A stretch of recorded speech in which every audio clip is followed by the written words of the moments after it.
Get sales lessons from experts and entrepreneurs Go out there and be the spokesperson and the representative for the brand. on how you can bring your A game in selling. Making sales requires putting yourself out there and being vulnerable. To start and scale your business. We need to negotiate for what we deserve. This is Ace the Sales Podcast, and here's your host, Roshni Baronia. Welcome to yet another episode of Ace the Sales, which is the knowledge hub that's here to help you bring your most authentic and influential self to each sales conversation. And one of the things that brings utmost confidence in your sales talk is having clarity about where you are headed in your business, getting the vision, the bigger purpose, higher goals in place so that when you talk about your products, program, or service to your prospects, you do it with utmost confidence. So on today's episode, I have with me Avneet Kohli, who helps entrepreneurs set their goals and business vision. She is a multifaceted personality who is an award-winning MC, an image consultant, a startup mentor, and a vision and communications coach. But before I bring her on, a quick reminder to follow Ace the Sales on your podcast listening app, because when you do that, it helps us take this podcast and these valuable conversations to many more entrepreneurs just like yourself.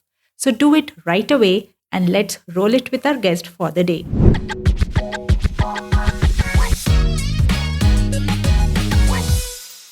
Hello, Avneet. So happy to have you on Ace the Sales podcast. Welcome to our show. Thank you, Roshni. Thank you so much for having me here. It's amazing to see what you're doing. So it's my pleasure to contribute. Oh, thank you so much. And please tell our listeners a little bit about yourself, Avneet. So, Roshni, where do I begin? Oh my God. I'm a vision and a communication coach.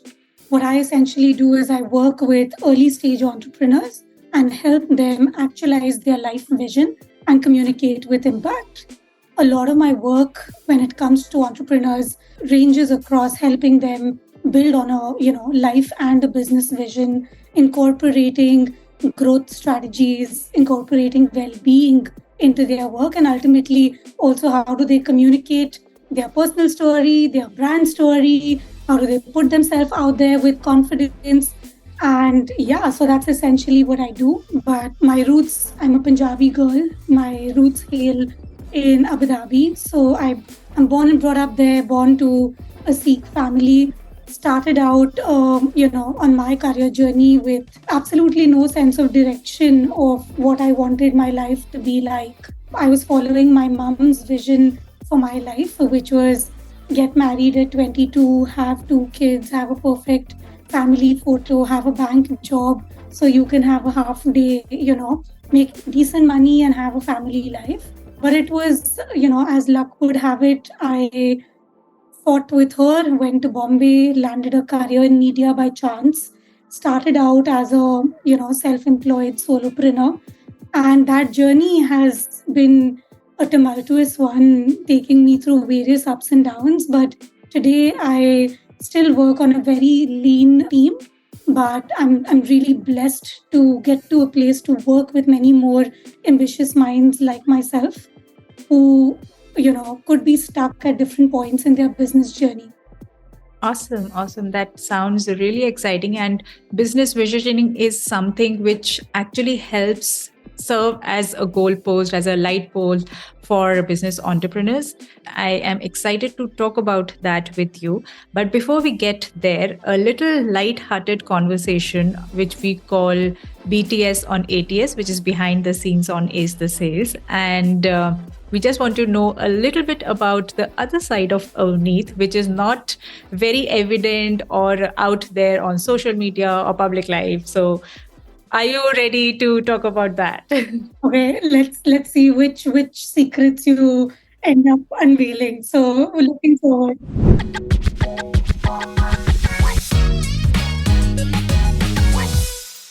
So tell us one thing that we won't find or know from your social media profile or website or anywhere else. That I am a sucker for chocolate and I can't handle insects. So if I see a cockroach, I'll be running in the opposite direction.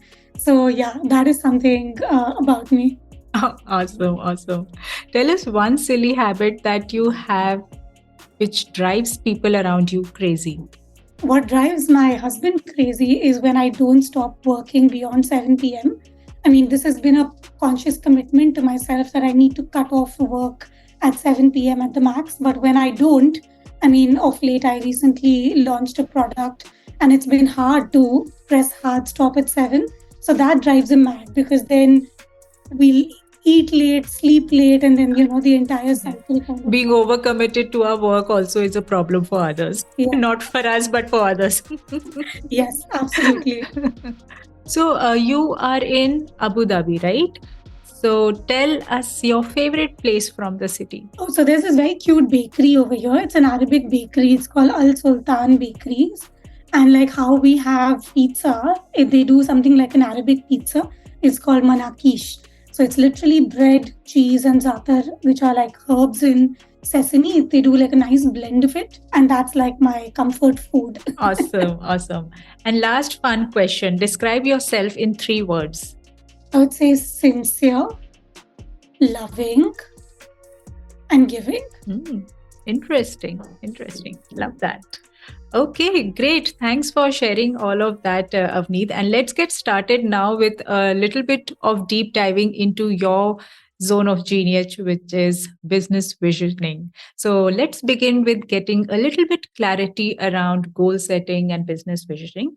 What is the true relevance of having a lofty business vision, or should I say the benefits of having a vision for your business? Roshni, this question can be answered in multiple layers. But considering that your audience is women entrepreneurs, even before having a vision, right? What I often see when I work with entrepreneurs is they don't quite think through some of the basic questions that you need to answer before you think of pursuing a business also, right?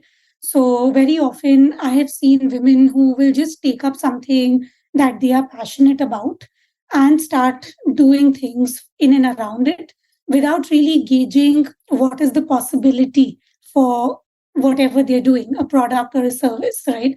Now, this might vary again for a product and a service business. But one of the first questions that when I talk to female entrepreneurs, I ask them is, have you analyzed the need and the potential for what you're offering first, whilst you start out because you can only have a thriving business if number one, there is a need for what you are selling. And number two, if not a need and you want to create it's something unique, it's something innovative, it is about the potential of that becoming something. Now, basis this, when you layer your business on these two foundations, and then you envision a business, you've got the fundamental sorted. Because let's say today I pick up a product which is in an overcluttered category, no matter how much I envision for my business, because it's such a competitive space, or it's not a need, or it does not have a certain beyond a point, it cannot grow, then what you're doing is dreaming. But what I essentially tell entrepreneurs is think of your vision as a direction in which you want to walk versus a target. So I hear you saying that there is a difference between having a dream for your business and a vision for your business. So can you help us understand a little bit more clarity as to what this difference is between dream and a vision? When we think of a dream, what we're thinking about is something that is loosely drawn together. It's vague, it's lucid, it lacks structure. Whereas when we talk about a vision, what we are saying, even if you refer to just the word, right? Like we would often say that, for example, some business leader is a visionary, or this person was ahead of his time. He had a great vision for whatever, the nation, for example. What do we mean by that? Is they were able to see things ahead of time. They were able to see things which the naked eye could not see. They were able to see opportunity which may not be very candidly available, right? But if we were to apply this in the case of an entrepreneur, what we are talking about is having a horizon, which is a sense of direction, having a horizon of what we're really aspiring for, and then systematically putting a plan to it, having a structure to how we want to go about achieving it. So, a dream and a vision, you look at it, I like entrepreneurs to look at it as a vision having structure, having a plan, having a direction, but not mistaking it for being a target. Interesting. Interesting.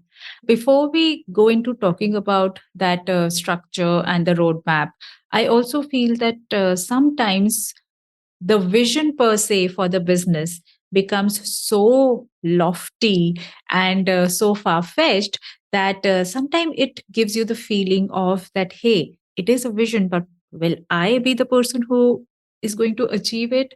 So, what's your approach to developing a business vision which is achievable? Or do you define vision as something which is very high up in the air?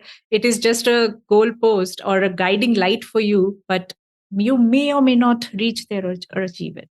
See, there's a classic age old saying, which is you aim for the moon, you'll fall on the tree. You aim for the tree, you'll land somewhere, right?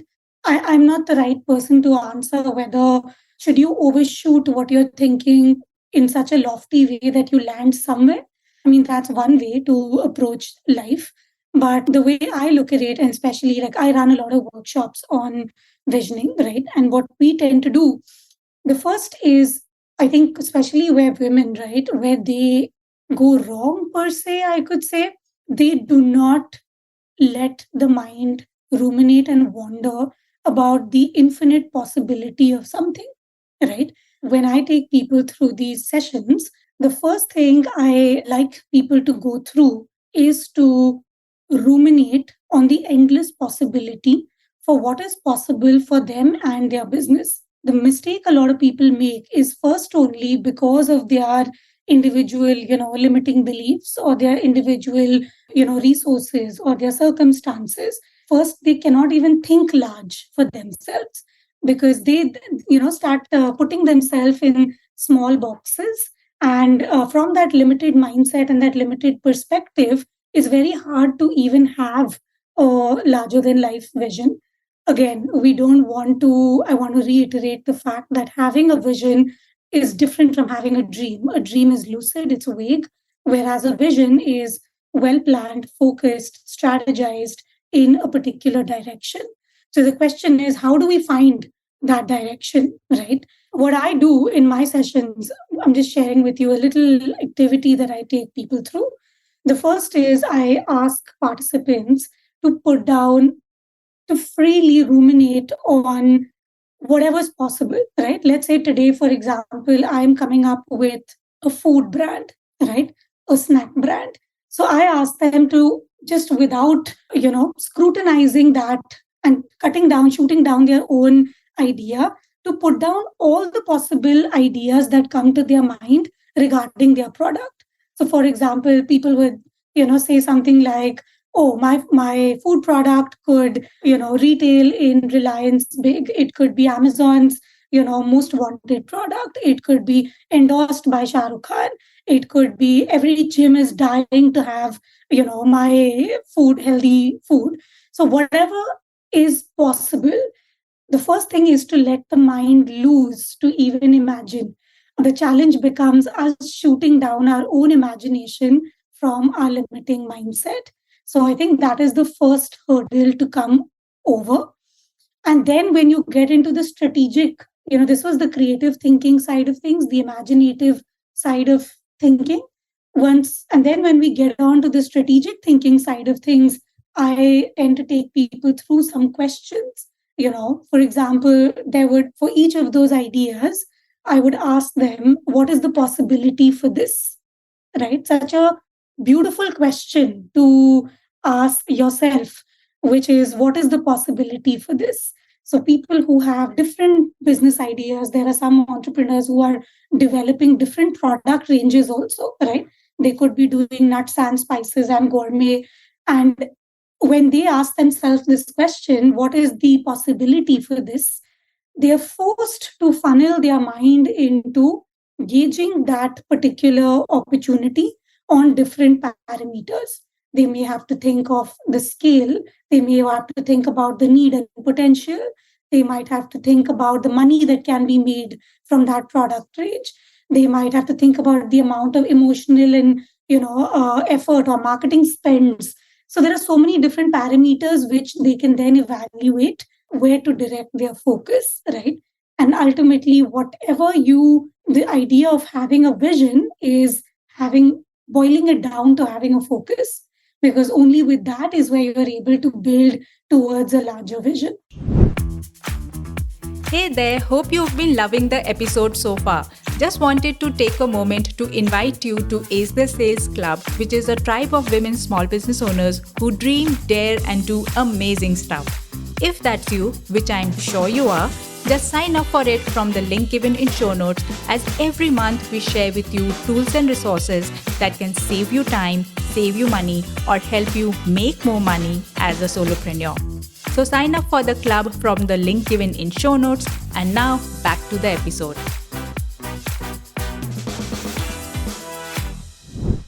Absolutely. I totally agree to it that once you have that vision and then you start working backwards from it to actually get down to the level of what's my action that I have to take today, that is the strategic planning, which starts from the creative visualization, like you said. I also want to touch upon that in this entire scheme of setting goals and visioning for your business, we also need to account for our personal spaces, because I don't find it right to compartmentalize our personal life and business life, not only because we are women entrepreneurs, but also as an individual. It is very important to have that mind space and a space for health, for well being, and which you also touched upon earlier in your introduction as well, that well being is a very important aspect of this visioning and creation of the business. So, when you are doing this planning work and the creative visualization and the strategic work, how do you make sure that you are looking at both the worlds in a harmonious way, the personal space and your business life? So, one thing that you beautifully said, Roshni, is that you cannot compartmentalize life in two buckets. I often tell people that life is a wheel, and it's not just even personal and professional, but broadly, life has five verticals or five pillars, right? One is our family and relationships. Second would be our career and our finances. Third would be, let's say, our health, mental and physical health. Fourth would be our personal growth. And fifth would be fun and rejuvenation. If you look into a lot of, psychology oriented studies, they call this the wheel of life. This is also a coaching tool that we use to help people strategize life and not just business, right? And especially with women entrepreneurs, I mean, this is a mandatory exercise that I do because they wear hats in all these areas. They are very often the spine of the house. And if they cannot just, I mean, very, very lots of love and due respect to the men. And if it isn't for them, many women may not even be able to give their, new business a shot. So we can't discount that. But just with the kind of society and conditioning that we've had at the same time, women are expected to look into a lot of the other aspects like family management, right? So for this particular person, being able to strike a balance, number one, starts with them being in a good state. Okay. And there are multiple ways to get there. If people can take just one thing away from this, our conversation today, right? If they want to be a successful entrepreneur, they want to sell, they want to do well in their life, the one thing that I'd want them to take away is to promise themselves to feel good, to find a way to feel good, because multiple studies have proven, right? I don't know if your audience may have heard of like gurus like Tony Robbins or, Sadhguru, and so many people. You think of them, Oprah Winfrey, the baseline of whatever they talk about, right, of success is feeling good. Why? Because only when you are in a good physical and emotional state is when you're able to think properly, Today, if your health is not in place, is it easy for you to go and smash your goals and go and do everything? No, it's not. Similarly, with your mental health, right? If today you have been having massive mood swings and you're dealing with a lot of overwhelm and anxiety, it's very hard for you to have a good sense of discrimination and take proper decisions at that time. And whatever you must have noticed that when whichever decisions that you take without a sense of calm, those decisions you often regret because you're reactive rather than being strategic even with those decisions. True, true. I totally agree with that because if one quadrant of your life is going haywire, it's very difficult to focus on any other quadrant. So, like physical, emotional, mental, spiritual, all have to be in tandem, in harmony, playing like a beautiful symphony. And that's a constant act that any entrepreneur, any individual needs to do because there's just so much on their platter. And I'm sure this balancing act is something that you too are doing in your business and in your life because you do coaching, you do image consulting, you also are a startup mentor. Earlier, you've been an MC. So, how do you personally strike this balance between both the worlds? And what's your mantra for staying calm? See, more than calm, right? The way I look at it is it's about getting into the right state. And there's a beautiful saying, which is your state determines your fate. So, my mantra to that would be first up in the morning when I wake up, would be to put myself in the right emotional state. I would do a combination of different things. One could be exercise. Even if it's 15 minutes, I make it a point to at least stretch, do some exercise so that I can get my blood circulation moving for the day. That's something that I try and, as much as possible, 9 out of 10 times, I try not to miss it.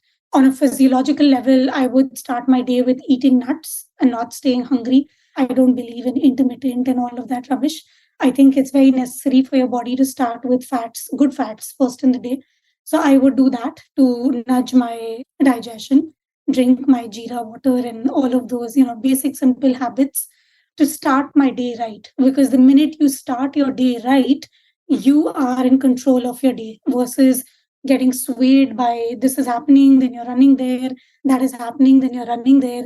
So having a morning routine puts you in the right headspace and the right emotional state. I love visualization and I love meditation. So, I mean, of late, my life hasn't allowed the time to dedicate that because I'm just clustered with a lot of thoughts myself with the number of things that I'm doing. But on days that where life permits, I would make it a point to spend at least 10 minutes with meditation or focusing on my breath. And the minute I am in a good, I would also, if I can't that day, meditate, what I would do is remind myself of all the positive memories in my life. Again, reminding yourself of all those positive things again has an impact on your physiological as well as your psychological well-being. And we need to understand that all these things work in tandem. Work and life are not boxes. They are a wheel, as I mentioned, and similarly, the mind-body connection. So if for you to feel good, you'll have to take a physiological approach as well as a psychological approach to tap into the right emotional state and then proceed with whatever else you need to do. That's so interesting that you've put it that way, that you have to tap into the physiological as well as psychological aspects of your being and staying aware what you are doing and what you are headed to in that particular day. Because if you've got your morning hour right, by just doing a small act like just waking up with a smile, I think that sets the right tone for the entire day. So let's take a little bit of segue here to our conversation, Avneet. And I know you are co-founder of Incubate and you are a startup mentor and you work with a lot of women entrepreneurs through Incubate platform, which gives mentoring, networking, fundraising assistance to women business owners. So what has been your observation around, do women struggle with selling? And if so, why? Beautiful question, Roshni. Yes, women struggle with selling and multiple reasons, right? Okay, firstly, I'm not the co-founder at Ncube. I'm the partner at Ncube. So I lead operations and, I lead the business for them in the Middle East and of course also in India. But a lot of my focus would be in and around the Middle East. So when I work with women of different nationalities, right, I work with a lot of majority of my clients are of the women I deal with are Indian and even other nationalities now in the Middle East that I engage with. What I find is a common pattern, especially when it comes to selling, is again, it's a multi layered challenge that comes out, right? Number one is not having clarity on what exactly are they selling, right? Especially if it is a service oriented business or if it is women don't know exactly what are they selling. If they know what they are selling, they're not equipped with knowing what is the right language to use or the right positioning to use in order for that to be, I mean, for you it might be very interesting that you're doing this out of passion, out of love, out of your personal story, but someone who's got to pay money for it, maybe it needs to be positioned in a different way. And then I see women who have a whole different problem, which is of confidence, right? Which is of them having confidence in themselves. Okay, how do I ask? How do I sell? How do selling is not for me. I'm okay with operations, but selling is not for me. And that stems from two layers, right? One is not having confidence in the product, and second is not having confidence in themselves. So a lot of my work is also around working with these women on their mindset, right? Which is how do they build those layers of confidence in order to have faith in their product, have faith in themselves, in order to be able to persuade somebody to pay a value for that. Absolutely. I think you've hit the nail on the head by saying that, yes, many a times we do start off the business, we do land up articulating that, yes, this is the product or the service we are selling, but we don't really know what the value it holds for the buyer. And until unless we are able to put that in place, we are not confident about whether it's going to sell or not. So that's a very, very important problem. But what's your take on how can women or any business owner can actually get around identifying what are they actually selling? Is because I think it's more to do with the emotional aspect that is attached to any product or the service that one has in hand. But what, according to you, adds to it? So the first thing I would encourage women, right, to understand, this is another challenge that I observe with women, is they don't put their thoughts onto paper. Everything is thought through in the head and they don't have a business plan. And when they hear the two words business plan, automatically you start stressing about a very complicated format and a very complicated, maybe something that is very difficult to put together. But today, I mean, there are several templates online, there are several things that you can do.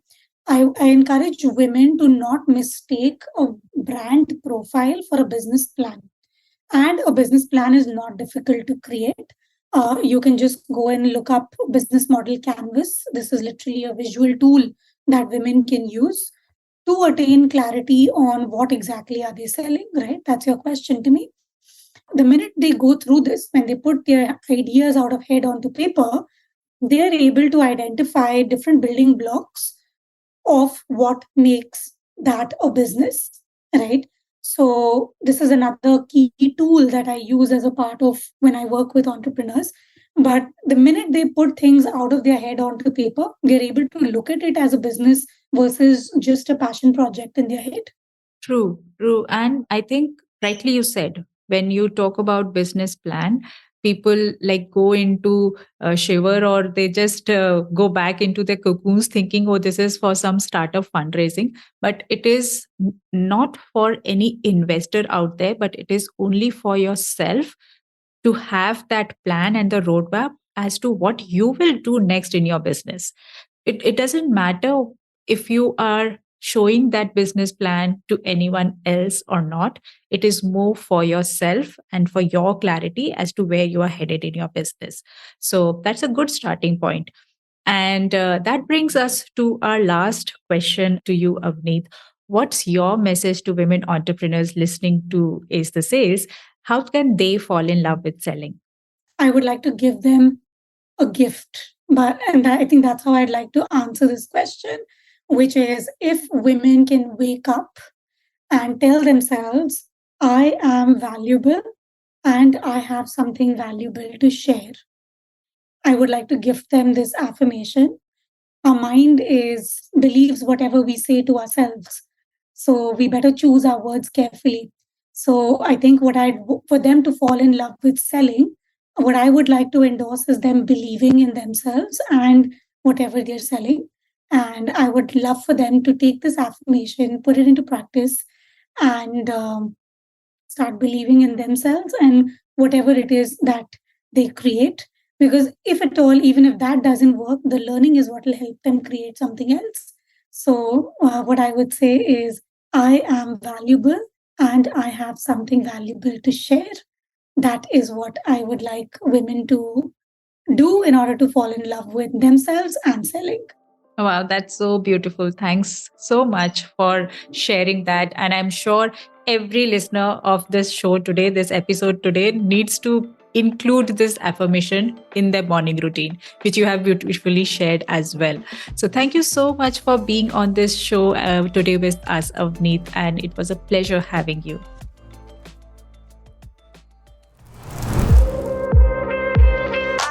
And that's a wrap. Thank you so much for listening to today's episode. If you found any value in today's episode, then remember to recommend Ace the Sales podcast to at least one of your business buddies. You never know what insight they will get that can help them in their business. So do some good karma today. Finally, a loud shout out and thank you to the production team of Done For You podcast who helped me in bringing this show to you.